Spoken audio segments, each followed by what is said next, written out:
मुहर्रम की आड़ में उत्पात मचाने वालों को सीएम योगी आदित्यनाथ ने चेतावनी दी तो बवाल मच गया। सीएम योगी आदित्यनाथ ने एक दिन पहले कहा था कि त्योहार ढंग से मनाना है तो मनाओ, नहीं तो घर बैठो। वहीं अब सीएम योगी आदित्यनाथ के इस बयान पर all India Muslim personal law board भड़क गया है। All India Muslim personal law board के सदस्य कमाल फारूकी ने आरोप लगाया है कि सीएम योगी आदित्यनाथ मुसलमानों को टारगेट कर रहे हैं। कहते हैं ठीक है, मुहर्रम की बात कर रहा हूँ ना, आपको लग रहा है कि मुहर्रम बहुत गलत है, नहीं होना चाहिए, मान लिया आपकी बात, सब सुनिए, सारी रामलीला, सारे जितने भी गुरुओं के प्रोसेशन निकलते हैं सब बंद हो जाने चाहिए। मुस्लिम पर्सनल लॉ बोर्ड के सदस्य कमाल फारूकी ने कहा है कि अगर मुहर्रम बंद होगा तो कावड़ यात्रा भी बंद होनी चाहिए, जबकि सीएम योगी आदित्यनाथ ने एक दिन पहले सरकार के नियमों के तहत ही मुहर्रम मनाने की बात कही थी। ताजिया के नाम पर घर तोड़े जाते थे, पीपल के पेड़ काटे जाते थे, सड़कों के तार हटाए जाते थे। आज कहा जाता है कि सरकार नियम बनाएगी, पर्व और त्योहार मनाना है तो इन नियमों के अंतर्गत मनाओ और नहीं तो अपने घर में बैठ जाओ। दरअसल सीएम योगी ने कल बयान देकर कहा था कि ताजिया निकालने के लिए कोई पेड़ ना काटा जाए। सीएम योगी ने कहा था कि पहले ऊंची ऊंची ताजिया निकालने के लिए बिजली के तार काट दिए जाते थे, लेकिन अब तार नहीं काटे जाएंगे। वहीं उन्होंने बयान दिया था कि ताजिया निकालने के लिए ट्रैफिक नहीं रोका जाएगा और सुचारू रूप से ट्रैफिक चलेगा। साथ ही साथ उन्होंने मुहर्रम जुलूस में हथियारों का प्रदर्शन बैन करने की बात कही थी और कहा था कि किसी की मनमानी नहीं चलेगी। लेकिन सीएम योगी आदित्यनाथ का जैसे ही ये बयान सामने आया, मुस्लिम समाज ने उन्हें घेर लिया। समाजवादी पार्टी के सांसद जियाउर रहमान बर्क ने भी सीएम योगी आदित्यनाथ को निशाने पर लिया और इसे सीएम योगी आदित्यनाथ की हठधर्मिता बता दिया। सीएम योगी आदित्यनाथ पर भड़कते हुए जियाउर रहमान बर्क ने ये कहा कि मुख्यमंत्री का ये बयान सरासर गलत है। 3 दिन के लिए लाइटें बंद होती थी, सिर्फ जिस दिन तार कटते थे उसी दिन रात तक या अगले दिन सुबह तक तार जुट जाया करते थे। समाजवादी पार्टी के सांसद जियाउर रहमान बर्क ने यहाँ तक कह दिया कि जब समाजवादी पार्टी की सरकार आएगी तो मुसलमान अपने हिसाब से मुहर्रम मनाएंगे। आने वाले समय के अंदर उत्तर प्रदेश के अंदर समाजवादी पार्टी की सरकार बनेगी और जैसे दूसरे धर्मों का सम्मान होता है, मुसलमानों के धर्म का भी सम्मान पूरी तरह से होगा। जियाउर रहमान बर्क ने सीएम योगी के इस आदेश के खिलाफ संसद में आवाज उठाने की बात भी कही। और सीएम योगी आदित्यनाथ के बयान का विरोध तब हो रहा है जब अमेठी में मुहर्रम के जुलूस के दौरान दंगा भड़काने वाले नारे लगाए गए। मुहर्रम जुलूस के दौरान कई लोगों ने पूरे हिंदू समाज को धमकी देते हुए विवादित नारे लगाए। और ये सब कुछ उत्तर प्रदेश के ही अमेठी जिले में हुआ।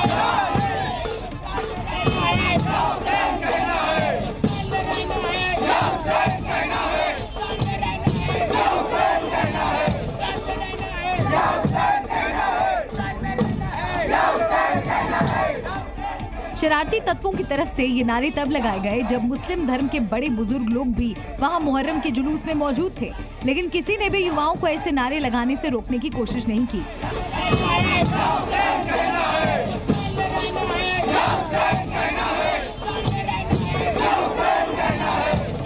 अमेठी जिले में हिंदू मुस्लिम भाईचारे की खुलेआम धज्जियां उड़ाई गई।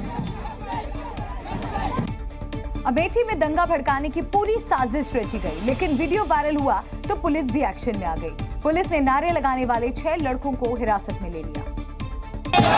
साथ ही आरोपियों के खिलाफ धारा 302 और 35(2) के तहत मुकदमा दर्ज कर लिया गया। वीडियो में दिख रहे लोगों को हिरासत में लेकर उनसे पूछताछ की जा रही है। साथ ही उनके ऊपर सुसंगत धाराओं में अभियोग पंजीकृत कर लिया गया है। इस घटना के बाद से प्रयागराज के संतों में भी नाराजगी है और संत समाज ने सीएम योगी आदित्यनाथ से दोषियों के खिलाफ कड़ी कार्रवाई की मांग की है। आप हुसैन का नाम लीजिए, इससे कोई एतराज नहीं, लेकिन उसके साथ देश को ये जोड़ देना कि रहना है तो इनका नाम लेना होगा, ये है जो गलत हमारा है। अमेठी के अलावा जम्मू कश्मीर के श्रीनगर में भी मुहर्रम जुलूस के दौरान कुछ लोगों ने माहौल बिगाड़ने की साजिश रची। मुहर्रम जुलूस के दौरान तमाम लोग गाजा के समर्थन में नारे लगाने लगे और फिलिस्तीन का झंडा लहराकर इजराइल के विरोध में और गाजा के समर्थन में नारेबाजी की। गाजा के समर्थन में एक नहीं बल्कि कई झंडे लहराए गए। ये जुलूस श्रीनगर में गुरु बाजार से डल गेट तक निकाला गया, लेकिन पूरे रास्ते गाजा के समर्थन में नारेबाजी होती रही। वहीं बिहार के दरभंगा जिले में मुहर्रम जुलूस में फिलिस्तीन का झंडा लहराने वालों के खिलाफ पुलिस सख्त हो गई। पुलिस ने झंडा लहराने वाले कई लोगों के खिलाफ मुकदमा दर्ज करके उनकी तलाश शुरू कर दी। 2027 में होने वाले विधानसभा चुनाव से पहले सीएम योगी आदित्यनाथ ने पार्टी नेताओं को ही चेतावनी दे दी। पार्टी में रहकर विश्वासघात करने वालों को सीएम योगी आदित्यनाथ ने आखिरी अल्टीमेटम दिया। और सीएम योगी आदित्यनाथ ने इशारों में दो टूक कह दिया कि अगर सरकार बनने में कोई दिक्कत आई तो ठीक नहीं होगा। अगर यहाँ पर कहीं कोई खरोंच आता है तो वहाँ उसके असर वहाँ पर भी पड़ने वाला है। हवा का रुख देखकर पार्टी बदल लेने वालों को भी सीएम योगी आदित्यनाथ ने चेतावनी दी और सीएम योगी आदित्यनाथ ने कहा कि अब उन्हीं लोगों को टिकट दिया जाएगा जो पार्टी के वफादार होंगे। जो लोग उछल कूद करने का कुत्सित प्रयास कर रहे हैं, मुझे लगता है इनको दोबारा उछल कूद करने का अवसर ही नहीं मिल पाएगा। सीएम योगी आदित्यनाथ ने कहा कि पार्टी जब तक सत्ता में है तभी तक कार्यकर्ताओं का सम्मान है और इस सम्मान को आगे बनाए रखने के लिए बीजेपी को हर हाल में यूपी विधानसभा चुनाव जीतना होगा। योगी आदित्यनाथ का ये बयान केशव मौर्य के एक बयान के बाद सामने आया। बीजेपी कार्य समिति की बैठक में केशव मौर्य ने संगठन को सरकार से बड़ा बताया और केशव प्रसाद मौर्य ने अपने कार्यकर्ताओं से अपील की कि वो लोग संगठन के लिए काम करेंगे।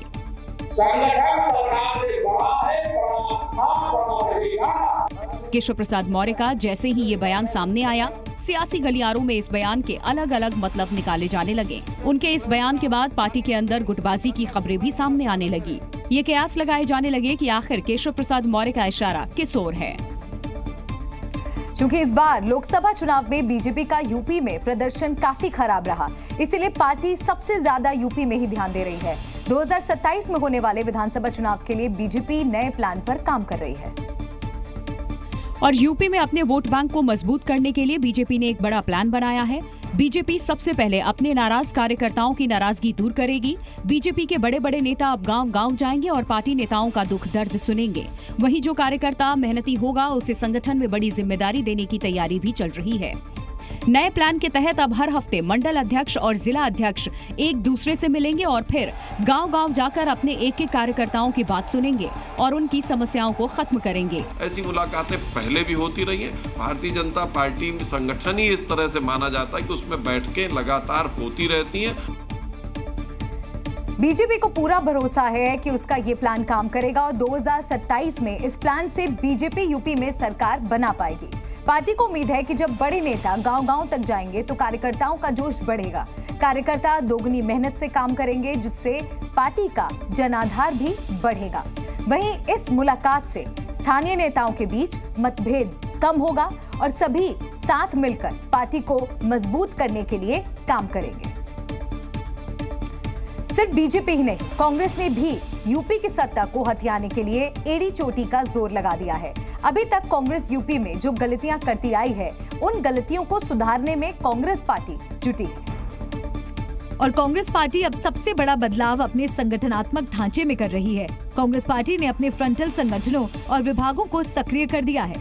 विचार विभाग, मानवाधिकार विभाग, विधि विभाग, किसान कांग्रेस और प्रोफेशनल कांग्रेस, ये ऐसे विभाग हैं जिन पर खाली पड़े पदों को कांग्रेस पार्टी जल्द ही भरेगी।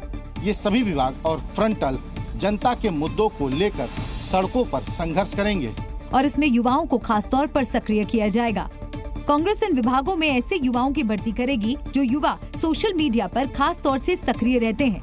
वहीं विश्वविद्यालय और कॉलेजों में आंदोलन के जरिए अपनी मांगों को बुलंद करने वाले युवाओं को भी इन विभागों से जोड़ने की तैयारी है। बेहतर प्रदर्शन नहीं, सरकार बनाएंगे, डंके की चोट पर सरकार बनाएंगे।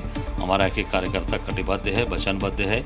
कांग्रेस पार्टी बीजेपी और सरकार के जनता से जुड़े मुद्दे उठाकर अब सड़क पर घेरने की रणनीति पर काम कर रही है। कांग्रेस का मानना है कि वो जमीन पर उतरकर जितना लोगों की लड़ाई लड़ेगी, उतना ही वो 2027 के लिए अपनी पैठ मजबूत कर पाएगी।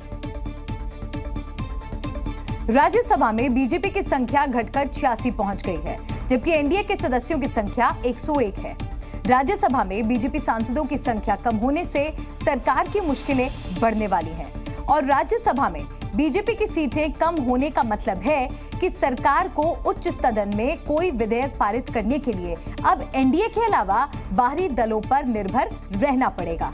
सरकार को राज्यसभा में कोई विधेयक पारित कराना होगा तो उसे अब डीएमके और आंध्र प्रदेश के पूर्व मुख्यमंत्री जगन मोहन रेड्डी की पार्टी वाईएसआर कांग्रेस से समर्थन लेना पड़ेगा। वहीं सरकार को अब कोई विधेयक पास कराने के लिए अपने पक्ष में कम से कम 13 अतिरिक्त वोटों की जरूरत होगी। किसी विधेयक पर अगर एआईडीएमके सरकार को समर्थन देने से इनकार करती है और पूर्व मुख्यमंत्री नवीन पटनायक की बीजेडी भी मुंह मोड़ती है, तो ऐसी स्थिति में सरकार को मनोनीत सदस्यों का मुंह ताकना पड़ेगा। राज्यसभा में मनोनीत सदस्यों की कुल संख्या 12 है, लेकिन वर्तमान में 7 सदस्य ही गुटनिरपेक्ष नजर आए हैं। बीजेपी को उम्मीद है कि सरकार द्वारा चुने गए मनोनीत सदस्य अपनी वफादारी दिखाने के लिए विधेयक पर उसके पक्ष में ही वोट करेंगे।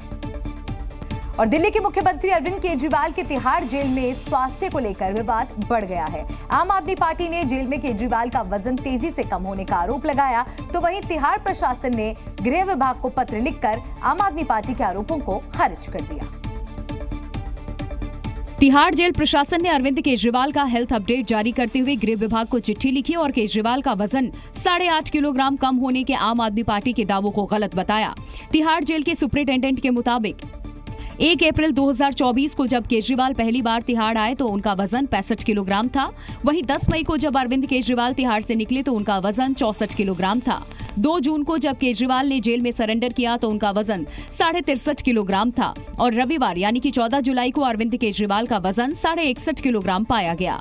जेल सुपरिटेंडेंट के मुताबिक कम खाना खाने से केजरीवाल के वजन में गिरावट हो सकती है।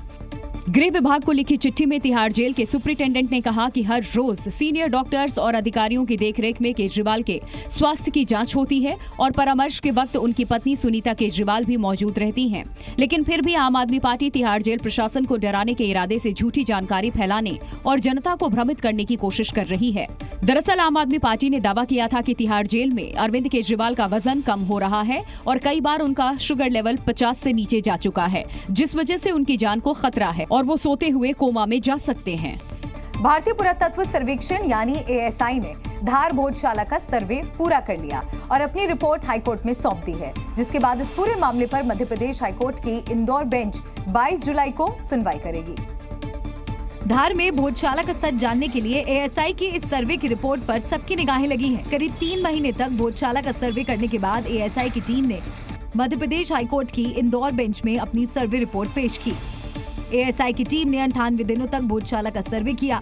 इस दौरान भोजशाला में जीपीएस, जीआरएस और कार्बन डेटिंग से सर्वे हुआ और उसके बाद 2000 पन्नों की रिपोर्ट हाईकोर्ट में पेश की।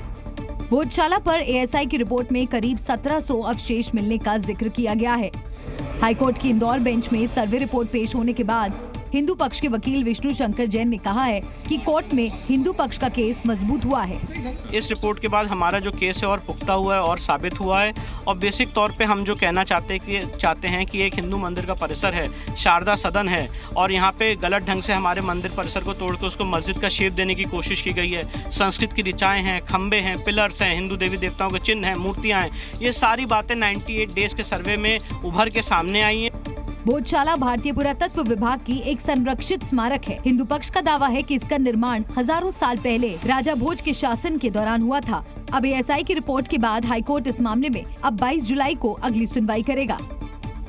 राम जन्मभूमि अयोध्या की सुरक्षा को और पुख्ता करने की तैयारी जोरों पर कर रहा है और बताया जा रहा है कि एनएसजी की टीम जल्द ही अयोध्या जाने वाली है और मंदिर परिसर के आसपास की सुरक्षा व्यवस्था की समीक्षा करेगी। अयोध्या को राष्ट्रीय सुरक्षा गार्ड यानी कि एनएसजी का हब बनाने के लिए तैयारी हो रही है। इसी सिलसिले में एनएसजी की एक टीम 17 जुलाई को अयोध्या पहुंच रही है, जो 4 दिनों तक वहां रहकर राम जन्मभूमि और आसपास की सुरक्षा की जांच करेगी और वहां की सुरक्षा को लेकर अधिकारियों के साथ मंथन करेगी। एनएसजी और अधिकारियों की बैठक में आतंकी हमलों से निपटने के लिए भी रणनीति तैयार होगी, जिसके बाद एनएसजी की टीम 20 जुलाई को वापस लौट आएगी। राम मंदिर की सुरक्षा की जिम्मेदारी अब एसएसएफ संभाल रही है। इसके अलावा सीआरपीएफ और पीएसी को भी लगाया गया है। एसएसएफ के जवानों को एनएसजी की ओर से ही ट्रेनिंग दी गई है। स्पेशल फोर्स के 200 कमांडो अयोध्या में अभी सुरक्षा दे रहे हैं। महाराष्ट्र के कोल्हापुर में अवैध अतिक्रमण हटाने को लेकर 2 समुदाय के बीच जमकर बवाल हुआ। इस दौरान दोनों तरफ से जमकर तोड़फोड़ और पत्थरबाजी हुई। इलाके में तनाव को देखते हुए भारी पुलिस बल तैनात किया गया है। दरअसल पूरा मामला दरगाह पर अतिक्रमण हटाने से जुड़ा है। हिंदू संगठनों का आरोप है कि विशालगढ़ किले में मौजूद दरगाह पहले छोटी थी, लेकिन अब उसके आसपास अवैध अतिक्रमण किया जा रहा है, जिसे हटाने की मांग को लेकर भारी संख्या में हिंदू संगठन के कार्यकर्ता जमा हुए और जमकर नारेबाजी के बाद ढोल की धुन पर नाचते दिखाई दिए। इसी दौरान दोनों तरफ से तोड़फोड़ शुरू हो गई। भीड़ ने कई दुकानों को तोड़ दिया और पत्थरबाजी भी की। इस दौरान कई लोग घायल हो गए। हिंसक झड़प के दौरान भीड़ ने कई इलाकों में आगजनी भी की, जिसके बाद आसमान में काले धुएं का गुबार उठता दिखाई दिया। हिंसक झड़प की जानकारी मिलने पर पुलिस मौके पर पहुंची और लाठीचार्ज कर भीड़ को खदेड़ने की कोशिश की। इलाके में तनाव को देखते हुए भारी पुलिस बल की तैनाती की गई है। एडिशनल फोर्स हमें मिल चुकी है, वो डिप्लॉय हो चुकी है। अभी कोई भी आंदोलन या दंगाई यहाँ पे उपस्थित नहीं है। हिंदू संगठनों की मांग है कि विशालगढ़ किले से अतिक्रमण को हटाने और किले की मूल विरासत को बहाल की मांग को लेकर प्रदर्शन कर रहे थे और मुख्यमंत्री एकनाथ शिंदे के आश्वासन के बाद हिंदू संगठनों ने अपना विरोध प्रदर्शन वापस लिया। राजस्थान के जयपुर में अवैध निर्माण के खिलाफ भजनलाल सरकार की बुलडोजर कार्रवाई आज से शुरू हो गई, जो 30 जुलाई तक चलेगी। इस दौरान सड़कों के पास कब्जाई गई सरकारी जमीनों से अवैध कब्जों को हटाया जाएगा। और जयपुर डेवलपमेंट अथॉरिटी ने इसकी शुरुआत गोपालपुरा मोड़ से की, जहां सड़क के किनारे सरकारी जमीन से कब्जा छुड़ाने के लिए प्रशासन का बुलडोजर पहुंच गया और अवैध मकानों को ध्वस्त कर दिया गया। अवैध अतिक्रमण के खिलाफ जेडीए की ताबड़तोड़ कार्रवाई के दौरान भारी संख्या में पुलिस की भी तैनाती की गई थी, ताकि लोगों के विरोध को देखते हुए बुलडोजर कार्रवाई के दौरान कोई हंगामा न हो। दरअसल जयपुर में 11 सड़कों का चौड़ीकरण होना है, जिसके लिए 9 जोन की 11 मुख्य सड़कों की पहचान की गई है और भजनलाल सरकार ने इन सड़कों के पास सरकारी जमीन पर किए गए अतिक्रमणों को हटाने के निर्देश दिए हैं, ताकि अवैध निर्माण को तोड़कर सड़क बनाई जा सके। अभियान के पहले दिन गोपालपुरा मोड़ से कार्रवाई शुरू की जाएगी, जिसमें गुर्जर की थड़ी तक 3 किलोमीटर के इलाके में बुलडोजर कार्रवाई हुई और कल यानी 16 जुलाई को मानसरोवर मेट्रो स्टेशन से श्यामनगर अजमेर रोड तक अतिक्रमण हटाया जाएगा। और बिहार पुलिस संसाधनों की कमी से जूझ रही है। वहीं इसको लेकर बिहार के एडीजी ने बिहार सरकार के गृह विभाग को एक प्रस्ताव भेजा, जिसमें राज्य पुलिस के इन्वेस्टिगेटिंग ऑफिसरों को लैपटॉप, स्मार्टफोन और पेन ड्राइव देने की मांग की। साथ ही थानों के लिए भवन देने की बात भी प्रस्ताव में है। वहीं सीएम नीतीश कुमार के इस प्रस्ताव को पास करने के बाद बिहार पहला राज्य होगा जिसके पुलिस थानों के इन्वेस्टिगेटिंग ऑफिसरों के पास लैपटॉप और स्मार्टफोन होगा।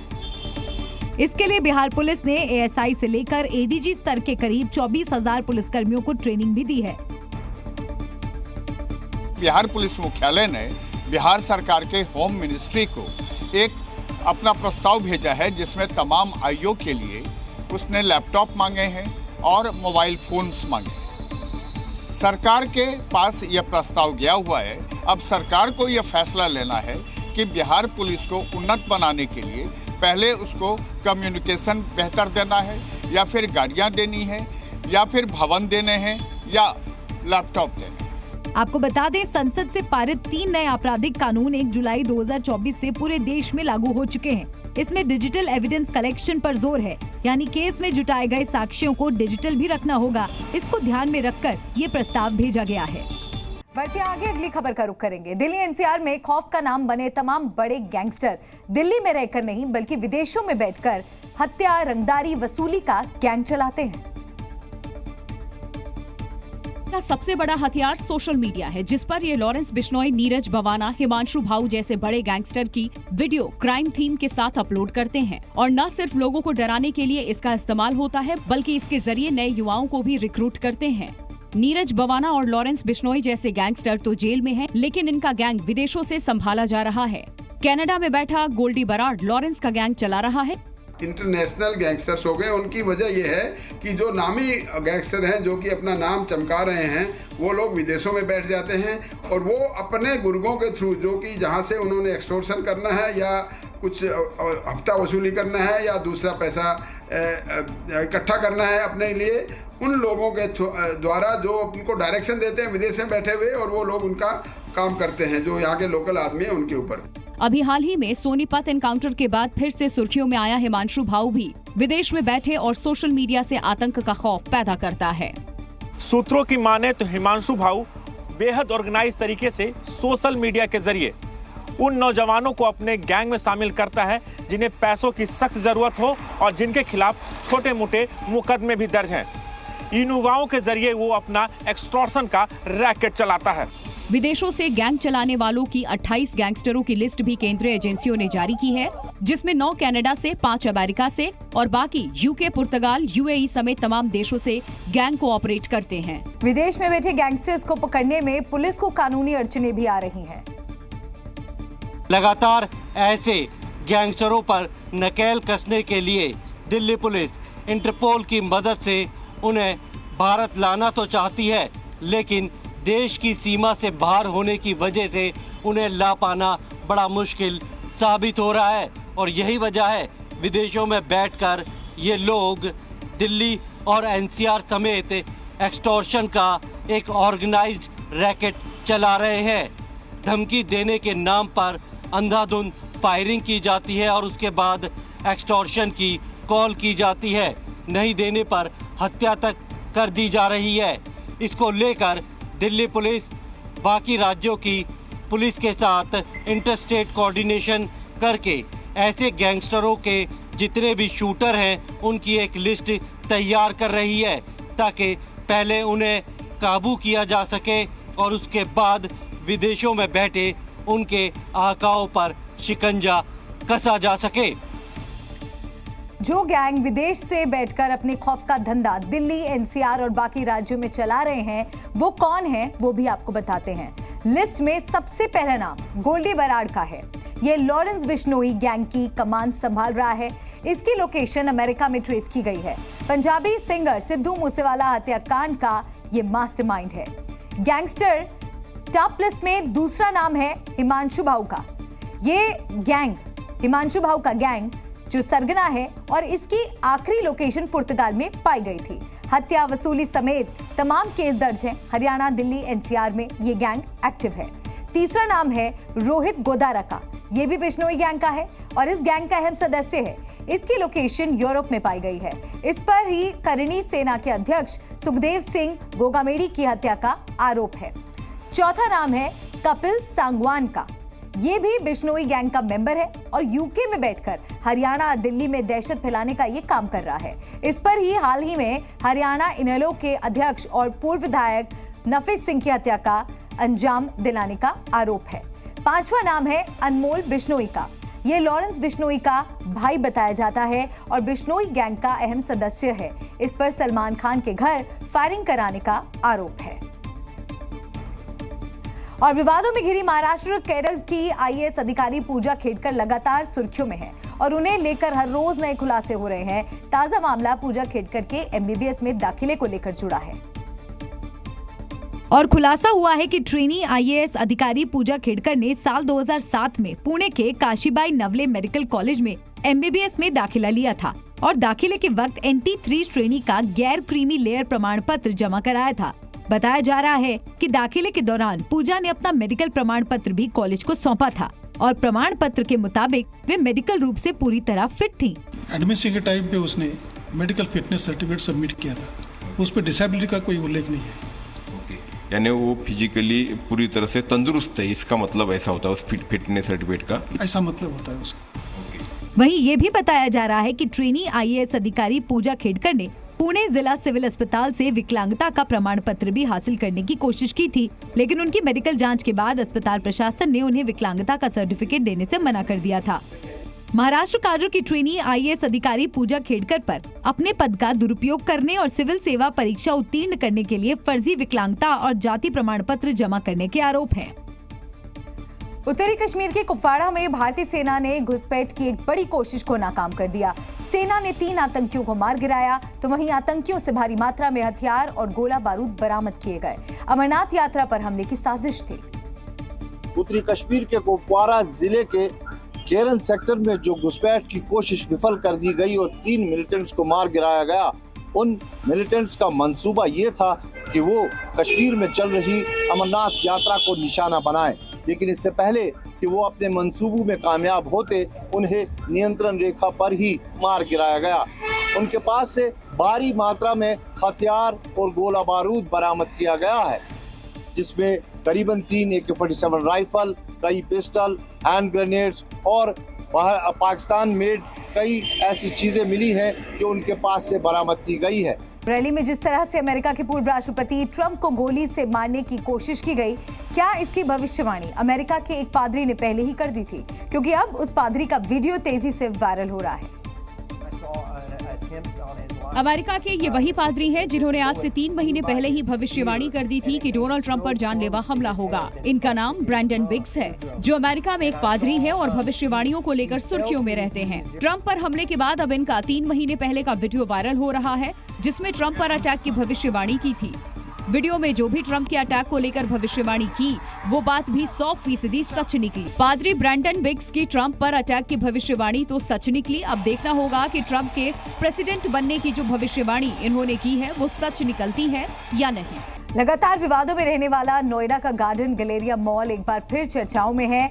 इस बार मॉल की पार्किंग में 2 पुलिसकर्मियों ने फायरिंग कर दी, जिन्हें गिरफ्तार भी कर लिया गया। नोएडा के थाना सेक्टर 39 इलाके में हुई फायरिंग की एक घटना 12 जुलाई की बताई जा रही है, जहां देर रात करीब 2 बजे यूपी पुलिस के 2 सिपाही गार्डन गैलेरिया मॉल में पहुंचे और मॉल की पार्किंग में फायरिंग कर दी। जब 2 पुलिसकर्मी धीरज और मुकुल अपनी गाड़ी से गार्डन गैलेरिया मॉल आते हैं, उनके पास सरकारी पिस्टल भी होती है। दोनों पुलिसकर्मियों ने अपनी सरकारी पिस्टल पार्किंग एरिया की गाड़ी में ही रख दी और वापस आने पर पिस्टल असेंबल करने लगे तो पिस्टल से गोली चल गई, जिसके बाद मॉल के पार्किंग एरिया में हड़कंप मच गया। धीरज और मुकुल जैसे ही बाहर आते हैं, उन्होंने अपनी गाड़ी में रखे मैगजीन को अपने पिस्टल में लगाते हैं और इसी दौरान गलती से एक फायरिंग हो जाती है।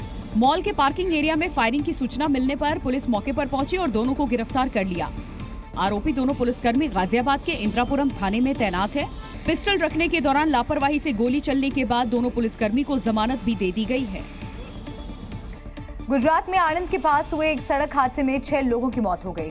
यह हादसा अहमदाबाद वडोदरा एक्सप्रेसवे पर हुआ, जहां एक ट्रक और लग्जरी बस आपस में टकरा गई। बताया जा रहा है कि हाईवे से गुजर रहे ट्रक का अचानक टायर फट गया और वो हाईवे पर खड़ी एक बस से टकरा गया, जिसके बाद बस डिवाइडर पर बैठे यात्रियों से टकरा गई। हादसे में 8 लोग घायल भी हुए हैं, जिनका अस्पताल में इलाज चल रहा है।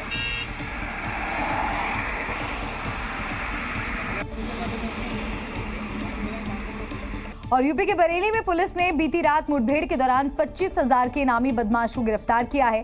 पुलिस और बदमाशों के बीच ये मुठभेड़ फतेहगंज थाना इलाके के लखनापुरी मोड़ पर हुई, जहां बदमाशों ने पुलिस को देखते ही उन पर फायरिंग शुरू कर दी, जिसके जवाब में पुलिस ने भी फायरिंग की और मुठभेड़ के बाद 25,000 के इनामी बदमाश जुनैद और उसके एक साथी को गिरफ्तार कर लिया। इनामी बदमाश जुनैद कई आपराधिक मामलों में शामिल था और पुलिस लंबे समय से उसकी तलाश कर रही थी। पुलिस ने गिरफ्तार किए गए दोनों बदमाशों को अस्पताल में भर्ती कराया है। वहीं मुठभेड़ में यूपी पुलिस के एक सिपाही को भी गोली लगी है, जिसका अस्पताल में इलाज चल रहा है। केरल के कन्नूर में एक किसान को सोने से भरा खजाना मिला। खाते में बारिश के लिए गड्ढे खोदते वक्त दिहाड़ी मजदूरों को ये खजाना मिला। ये कीमती सामान चिंगलाबी में सरकारी स्कूल के पास एक रबर के बागान में किसानों को मिला। खजाने में 17 मोती की माला, 12 सोने के लॉकेट और 4 मेडल, 5 प्राचीन अंगूठियां, झुमके का एक सेट और कई चांदी के सिक्के शामिल हैं। हालांकि कुछ मजदूरों को डर था कि कंटेनर में काले जादू का सामान या फिर कोई विस्फोटक भी हो सकता है, लेकिन कंटेनर खोलने के बाद मजदूरों का डर खुशी में बदल गया, जिसके बाद मजदूरों ने इसके बारे में पंचायत के अधिकारियों और पुलिस को जानकारी दी और सामान सौंप दिया। पुरातत्व विभाग खुदाई से मिली वस्तुओं की जांच करेगा और ये पता लगाएगा कि आखिर कंटेनर कब का है और कहां से आया है। हालांकि शुरुआती आकलन से पता चलता है कि ये वस्तुएं बहुत पुरानी हैं। देश के कई राज्यों में बारिश के बाद बाढ़ जैसी स्थिति बन गई। जगह जगह से मानसून आफत बनकर बरसता दिखा, जिसकी वजह से लोगों की परेशानियां बढ़ गईं। पहली तस्वीर एमपी के खरगोन से आई। वहां जोरदार बारिश की वजह से हालात बद से बदतर हो गए। बांकुर नदी में नगरपालिका का टैंकर बहता दिखाई दिया और सड़कों पर सैलाब नजर आया और कई इलाके पानी में डूबे दिखे। वहीं ऐसे ही हालात राजस्थान के टोंक में हैं, जहां जोरदार बारिश से तालाब जैसी स्थिति बन गई और सड़क पर तेज बहाव में बाइक बहती हुई नजर आई। इस मौके पर मौजूद लोगों ने बाइक को रोकने की कोशिश की, लेकिन तेज बहाव में बाइक बहती चली गई। वहीं दिल्ली एनसीआर के कई इलाकों में आज तेज बारिश हुई। बारिश के बाद दिल्ली में लोगों को गर्मी से राहत तो मिली, लेकिन परेशानियों का भी सामना करना पड़ा। जोरदार बारिश के बाद कई इलाकों में जल भराव हो गया। मौसम विभाग ने दिल्ली एनसीआर समेत पूरे उत्तर भारत में बारिश का अलर्ट जारी किया है। अगले कई दिनों तक दिल्ली में बारिश होने की संभावना है। वैसे तो आपने कई तरह की नदियां, तालाब और झरने देखे होंगे, लेकिन क्या कभी खूनी झरने के बारे में सुना है? ऐसे ही एक झरना अंटार्कटिका में बहता है, जिसे खूनी झरने के नाम से जाना गया, जिसे देखकर हर कोई हैरत में पड़ जाता है। अंटार्कटिका के जिस हिस्से में ये झरना बहता है, वहाँ सूरज की किरणें महीनों तक नहीं पहुँचती। वहीं रिसर्च के बाद वैज्ञानिकों ने दावा किया कि जहाँ झरना बहता है, वहाँ पर लगभग 3 मील तक लोहे की खदान है।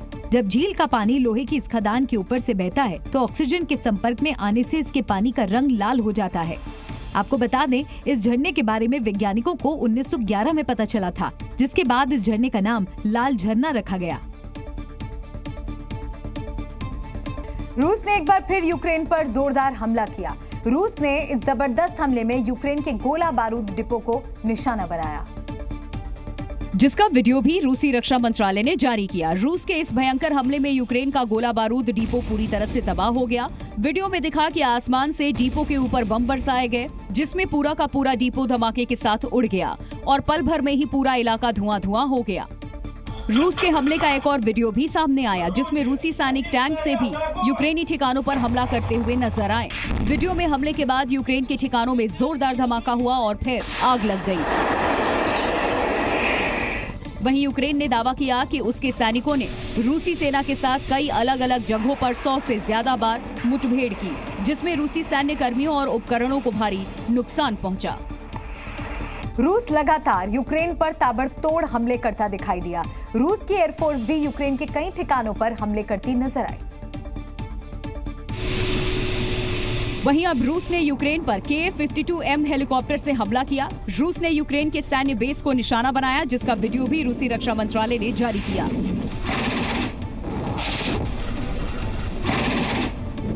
वीडियो में रूसी हेलीकॉप्टर यूक्रेन के सैन्य ठिकानों पर एक के बाद एक कई मिसाइलें दागता नजर आया। रूस ने यह हमला चासेव यार के पास किया। यह हमला एसिड अनगाइडेड एरियल मिसाइल और लेजर गाइडेड एरियल मिसाइलों से किया गया। रूस ने मिसाइल के जरिए जितने भी यूक्रेन के ठिकानों को चिन्हित किया, सभी को उड़ा दिया गया। वहीं रूस का दावा है कि इस हमले में कई सैनिक मारे गए और कई घायल हो गए। Z News।